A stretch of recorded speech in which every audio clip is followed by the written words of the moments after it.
Okay, let's just dive right into this explainer.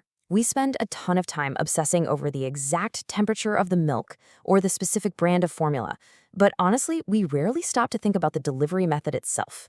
Today, we're going way beyond the standard parenting advice to uncover some pretty surprising and honestly somewhat shocking medical facts behind your baby's daily bottle routine. It's a question literally every exhausted caregiver needs to ask, right? Especially when you're just dealing with the day-to-day stress of soothing a crying infant. I mean, we grab the bottle because, well, it's fast, it's super convenient, and it quiets the baby down. But what's actually happening just beneath the surface? Is that ultimate convenience item actually setting your little one up for some silent, unseen medical risks? Well, to quote the experts, babies are great actors. And if you're a parent, you know exactly what this looks like. When you try to take that bottle away, they cry, they scream, they might literally hold their breath. It is terrifying. But medical experts remind us they're actually just incredibly smart. They're pulling our heartstrings simply to protect their habit, because they know exactly how to get their favorite comfort object back. So here's our roadmap for this explainer. We'll look at the bottle tramp, 4 major health risks, the Palada alternative, some practical parent tips, and finally, breaking the habit. Let's get into it. Section 1. The bottle trap, a habit that's hard to break. Look, once a bottle feeding habit starts, it is notoriously difficult to stop. Your baby is absolutely going to put up a fight because that bottle is fundamentally tied to their sense of soothing and security. It's the path of least resistance for both of you, really. But as we're about to see, the underlying medical risks are exactly why you've got to push through that resistance and break this cycle. Moving to Section 2. 4 major health risks. The medical data against bottles. Frequent bottle feeding is medically linked to 4 very specific and honestly severe health issues. We are talking about middle ear infections, colic and stomach pain, dental issues, and what the medical community calls the hygiene trap.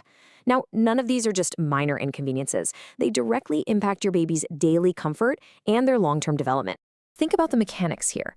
When you bottle feed a baby, especially while they're lying flat, the sucking motion creates this negative vacuum pressure.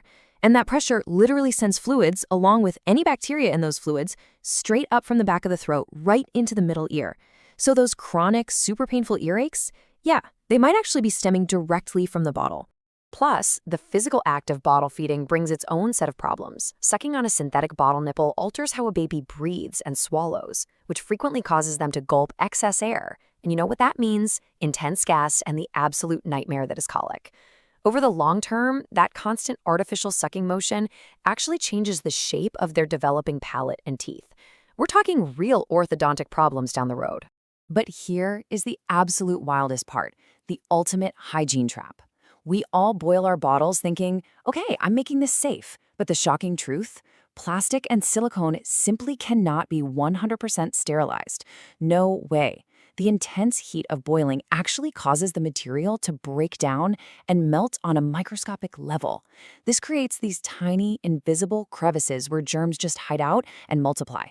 Then they go straight into your baby's system during the next feed, which actively risks viral infections, chronic coughs, and, incredibly, even sepsis. All right, Section 3, the Palada alternative, a traditional hygienic solution. So how do we fix this? Well, a traditional tool completely solves our modern hygiene problem. Meet the Palada.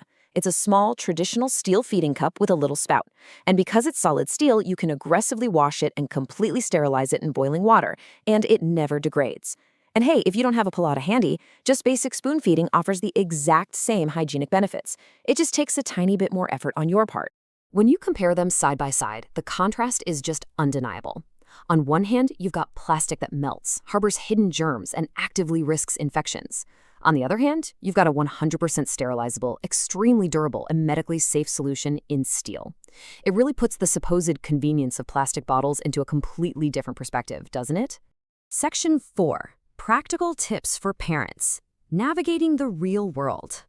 Okay, so here's your actionable roadmap. Step 1, if you aren't directly breastfeeding, express your milk and feed it via the Palada, rather than immediately resorting to a bottle or formula.